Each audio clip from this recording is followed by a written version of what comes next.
Hello students. तो हमने glucose का जो पूरा टॉपिक है उसको एकदम डिटेल में एकदम अच्छे से कवर कर लिया है। और अगर किसी को कोई भी प्रॉब्लम आता है तो पूरे वीडियो अपलोडेड है, आप वहां से चेक कर सकते हो।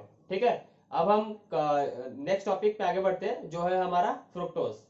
तो ये भी काफी इंपॉर्टेंट है क्योंकि आपने स्टार्टिंग में देखा था कि जो सुक्रोज जो है, कौन, सुक्रोज, उसको अगर आप हाइड्रोलिसिस करोगे तो वो दे रहा था ग्लूकोज और फ्रुक्टोज।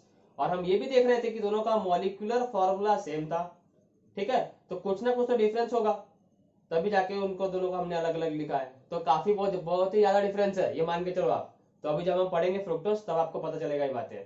ठीक है, तो ग्लूकोज को हमने पूरा खत्म कर दिया है। अब हम नेक्स्ट टॉपिक पे आगे बढ़ते हैं, फ्रुक्टोज। ठीक है, तो फ्रुक्टोज जो है ये पहला आपका कौन, फ्रुक्टोज के बारे में अगर हम स्टार्ट करें तो पहली बात तो आपको ये ध्यान में रखना है कि फ्रुक्टोज जो है इसके पास मेन फंक्शनल ग्रुप जो है ना वो कीटोन का होता है। किसका होता है? कीटोन का। तो मैंने इसका ओपन स्ट्रेट चेन का स्ट्रक्चर बना के रखा है यहाँ पे, ये देखो इस तरीके से। तो ये रहा आपका CH2H, कहाँ है आपका, ये रहा CH2H। तो ये आपका पहला कार्बन रहेगा, ये आपका दूसरा कार्बन रहेगा। ठीक है, देखो ये बताया था आपको कि जब भी आप नंबरिंग स्टार्ट करते हो तो या तो आप मतलब ऊपर से स्टार्ट करोगे या तो नीचे से स्टार्ट करोगे। ठीक है, तो यहाँ से भी स्टार्ट कर सकते हो, यहाँ से भी स्टार्ट कर सकते हो, लेकिन ऊपर से क्यों स्टार्ट कर रहे हैं बताओ? क्यों? क्योंकि ऊपर में ये जो आपका कीटोन वाला जो ग्रुप है ये मेन ग्रुप है। तो अगर आप ऊपर से स्टार्ट करोगे तो ये मिनिमम पे आएगा ना। कहाँ पे आएगा? मिनिमम पे आएगा, इसलिए हम कहाँ से स्टार्ट कर रहे हैं? यहाँ से स्टार्ट कर रहे हैं। ठीक है, ऊपर से। अगर आप नंबर ऑफ कायरल कार्बन की बात करोगे तो उसके लिए बताए थे कि फिशर प्रोजेक्शन ने क्या बोला था कि उसको हम हमेशा हॉरिजॉन्टल वर्टिकल लाइन पे दिखाते हैं। तो ये दिख रहे हैं आपको, थर्ड फोर्थ और जो फिफ्थ वाला जो कार्बन है ये कैसे हैं आपके? कायरल है। ठीक है, तो ग्लूकोज में नंबर ऑफ कायरल कार्बन आपके 4 थे, फ्रुक्टोज में आपके पास कितने हैं? 3 है। तो दो डिफरेंस तो मैंने यह बता दिया आपको कि उसका जो मेन फंक्शनल ग्रुप जो है वो था आपका अल्डिहाइड, इसका मेन फंक्शनल ग्रुप जो है वो क्या है आपका? Ketone. Number of chiral carbon उसमें 4 थे, इसमें कितने हैं? 3। उसके टोटल आइसोमर्स कितने बन रहे थे? 16। इसके टोटल आइसोमर्स कितने बनेंगे? 8। फॉर्मूला याद करो, 2 की पावर n। ये क्वेश्चन आ सकता है इस साल कि टोटल आइसोमर्स फॉर फ्रुक्टोज।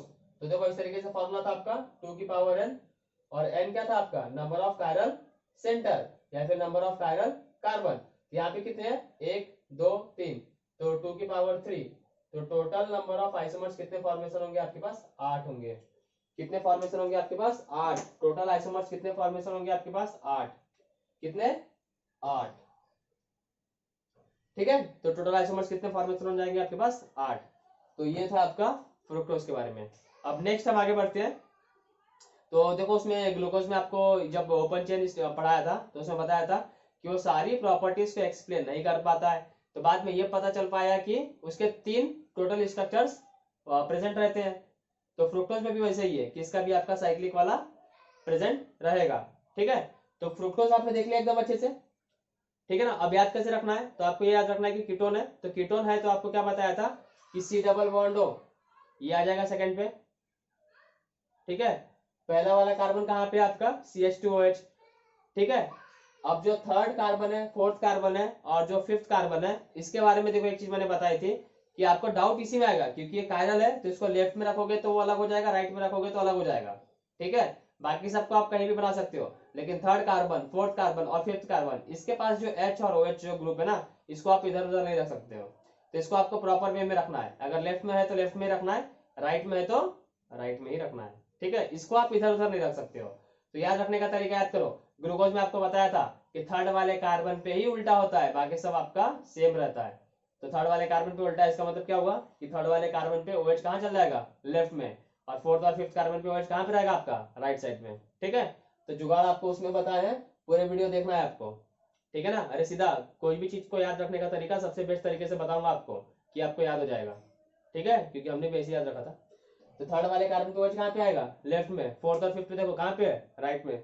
याद हो गया फ्रुक्टोज का स्ट्रक्चर। बाकी सब तो इधर उधर लिखोगे तो कोई टेंशन नहीं है, लेकिन इसको ध्यान में रखना है आपको। ये आगे समझ में। अब इसके बाद क्या है कि इसके हमें साइक्लिक स्ट्रक्चर ड्रॉ करना है। क्या ड्रॉ करना है? Cyclic structure. तो इसको मैं हटा रहा हूं। आपने फ्रुक्टोज का स्ट्रक्चर देख लिया, पेपर में ये 1 मार्क के लिए क्वेश्चन पूछ सकता है कि draw the structure of fructose, तो आपको ये वाला स्ट्रक्चर बनाना है। ठीक है, और ये डी होगा कि एल होगा ये आप बता सकते हो। आखिरी कायरल कार्बन को देखना है, तो इसका आखिरी कायरल कार्बन कौन सा है? फिफ्थ वाला। इसके OH कहाँ पे है? राइट साइड में। ठीक, क्या हो जाएगा आपका? डी फ्रुक्टोज हो जाएगा। क्या हो जाएगा आपका? डी फ्रुक्टोज हो जाएगा। ठीक है ना। अब आगे की कहानी को स्टार्ट करते हैं। ये जो OH वाला जो ग्रुप है इसमें क्या होता है, ऑक्सीजन जाकर अटैक कर देता है कहाँ पे, ये वाले कार्बन पे। ऑक्सीजन जो है ये जाकर कहाँ अटैक कर देता है, कार्बन पे करेगा ना। तो कार्बन पे जब जाकर अटैक करेगा तो ये जो बॉन्ड रहेगा ना ये आपका ओपन हो जाएगा, ये जो बॉन्ड है ये आपका ओपन हो जाएगा, ठीक है। तो ओपन हो जाएगा तो देखो यहाँ पे H प्लस का लॉस हुआ ना, तो ये जो O है वो क्या कर लेता है, H को ले लेता है। यही देखे थे ना हमने ग्लूकोज में भी। नहीं समझ में आएगा तो ग्लूकोज का आपका वीडियो देख लीजिएगा। तो उसमें बताया था कि इसका जो ऑक्सीजन जो होता है वो H प्लस का लॉस कर देता है और जाकर अटैक कर देता है कहाँ पे, ये वाले कार्बन पे। और कार्बन पे जब जाकर अटैक करेगा तो ऑक्सीजन का जो डबल बॉन्ड था वो खुल जाएगा, और जैसे ही खुलेगा तो वो जो था एक बॉन्ड बना रहा है तो क्या कर लेता है वो H को ले लेता है, तो क्या हो जाएगा ये COH हो जाता है, ठीक है ना। अब आप क्या करो, सेकंड वाले कार्बन को देखो। तो पहले सेकंड वाला कार्बन कायरल नहीं था, लेकिन अब तुम अगर आप अब चेक करोगे ना सेकंड वाले कार्बन को, तो अब वो कायरल हो चुका है, क्योंकि एक OH यहाँ पे है, एक ये वाला ग्रुप अलग है, एक CH2OH आपका अलग है, और एक ये ऑक्सीजन से कंबाइन है, ठीक है। तो चारों के चारों ग्रुप डिफरेंट, मतलब फर्स्ट का ये जो आपका सेकंड वाला जो कार्बन है ये क्या बन चुका है, कायरल। और देखो एक चीज आपको बताया था, ऐसा कार्बन जो पहले कायरल नहीं था लेकिन वो कायरल बन जाता है, तो वहां से एक टर्म डिफाइन होती है जिसको हम बोलते हैं एनोमर्स। और एनोमर्स में दो चीज रहता है, एक अल्फा और एक आपका बीटा। तो किस पे डिपेंड करता है, आपका पोजीशन पे, ठीक है। और पोजीशन भी किसका, OH का। तो उसमें बताया था आपको, OH अगर आपका राइट में आ गया तो अल्फा, OH अगर आपका लेफ्ट में आ गया तो बीटा। अब आओ इस चीज को देखो।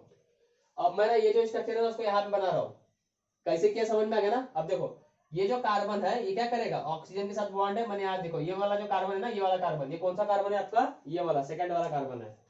तो ये जो कार्बन है इसको मैं बोल दिया हूँ सेकंड वाला कार्बन है। और ये जो कार्बन जो है इसने क्या किया है, बॉन्ड बनाया है ऑक्सीजन के साथ। देखो तो मैंने इसको बना दिया इस तरीके से, ऑक्सीजन के साथ बॉन्ड, और इसको कंबाइन कर दिया ये फिफ्थ वाले कार्बन से, और ये सिक्स वाला कार्बन है। इस में ऊपर का जो पहला वाला जो कार्बन था तो ये हो जाएगा आपका फर्स्ट कार्बन, ठीक है। अब आप ये सेकंड वाले कार्बन पे देखो, तो एक ये ग्रुप है, एक OH वाला ग्रुप है। एक कौन सा ग्रुप है आपका, CH2OH, और एक कौन सा ग्रुप है आपका OH, ठीक है। कौन सा है, OH। अब OH को आप राइट में भी लिख सकते हो, OH को आप लेफ्ट में भी लिख सकते हो, लेकिन ये मैंने अभी आपको एक्सप्लेन किया कि जो कार्बन कायरल नहीं था, बाद में अगर कायरल कार्बन वो अगर वो बाद में कन्वर्ट हो जाता है कायरल में, ठीक है, तो OH की जो पोजीशन है वो उससे हम बता पाते हैं कि वो अल्फा है कि बीटा है, ठीक है ना। तो ये तो समझ में आ गया ना कि जो आपका पहला वाला जो कार्बन था उसके पास दो ग्रुप है, CH2OH और OH।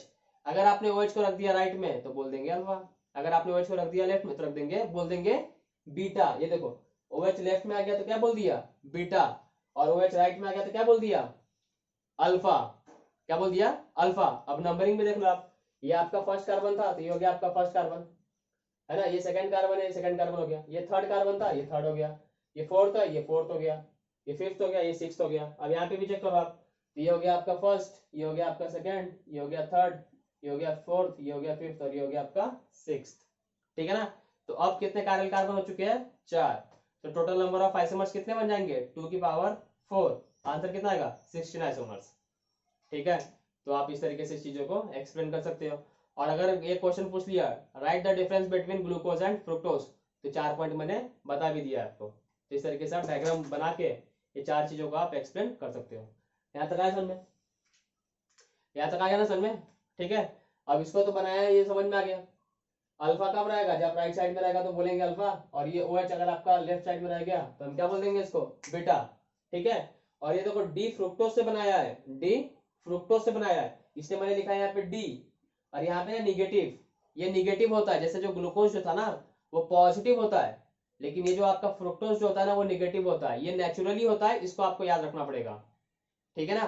देखो डी हम नेमिंग से करते हैं किस तरीके से, वो आपको बताया था OH और H कहाँ रहना चाहिए, लेकिन जो पॉजिटिव और जो निगेटिव है ना ये आप नहीं बता सकते हो, ये नेचुरली होता है। वो जब मिलता है तभी पता चलता है कि वो पॉजिटिव था कि नेगेटिव था, समझ में ना। तो ग्लूकोज को याद रखना वो पॉजिटिव होता है, और फ्रुक्टोज जो होता है वो निगेटिव होता है, इसलिए मैंने यहाँ लिख दिया निगेटिव, ठीक है। और ये जो आपका स्ट्रक्चर है कैसा है, साइक्लिक है। तो साइक्लिक स्ट्रक्चर है ना, तो ये सेम टू सेम होता है किससे, फुरान से। जैसे ग्लूकोज वाला जो था ना वो पायरन से दिख रहा, पायरन के जैसा दिख रहा था, इसलिए इसको हमने बोल दिया था पायरनोस। तो ये जो स्ट्रक्चर है फुरान के जैसा दिखता है तो उसको बोला जाता है फुरानोस। क्या बोला जाता है, फुरानोस। इसलिए लिख दिया है अल्फा डी निगेटिव फ्रुक्टो फुरानोस। और यहाँ पे क्या लिख दिया, बीटा डी निगेटिव फ्रुक्टोफुरानोज। ठीक है ना। अब इसका बाद वाला जो वीडियो बनाऊंगा उसमें आपको ये बताऊंगा कि हैवर्थ प्रोजेक्शन फॉर्मूला से आपको कैसे ड्रॉ करना है। तो हैवर्थ प्रोजेक्शन फॉर्मूला यही वाला जो ये वाला जो डायग्राम है ना, इसी को आपको साइक्लिक के फॉर्म में रिप्रेजेंट करना है इसको। अभी तो मैंने इस तरीके से बना दिया है, ठीक है। तो अभी उसको हम डिस्कशन करते हैं, ठीक है ना। तो नेचुरली जो देखा जाए तो फ्रुक्टोज आपका 3 फॉर्म में दिख रहा था। एक तो ये ओपन चेन स्टेट वाला जो पहले मैंने बनाया था, अभी मिटा दिया है। अभी इसको ये वाला कर देना, ये एक और ये 2 इस तरीके से साइक्लिक के फॉर्म में प्रेजेंट रहेंगे, ठीक है। तो इसके बाद वाला जो वीडियो है ये आएगा आपका हैवर्थ प्रोजेक्शन फॉर्मूला फॉर फ्रुक्टोज के लिए, ठीक है। तो इसको एकदम अच्छे से कर लेना। यहाँ से पेपर में क्वेश्चन बस आपको ये पूछ सकता है, और शुरू के मैंने बता दिया।